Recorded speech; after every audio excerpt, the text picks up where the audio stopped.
ഏഴാകാശക്കൊട്ടാരങ്ങളിൽ അന്തപുരത്തിനലങ്കാരം, അവിടമിലൊഴുകും അൻഹാറുകളുടെ അഴകലയായി മീമടയാളം. സ്വർഗ കവാടം സുരഭിലമാക്കും സുന്ദരലിപിയാണീ നാമം. സിദ്റാമുൽതഹ ശജറത്തിന്റെ ഇലയിൽ കൊത്തിയ ശുഭനാമം.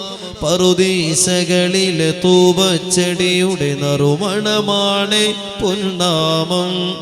രാജ സുലൈമാൻ നബിയുടെ കയ്യിലെ മോതിരമാണ് പൊന്നാമം. ലോകത്തൊരു പ്രവാചകനും കഴിഞ്ഞു പോയിട്ടില്ല.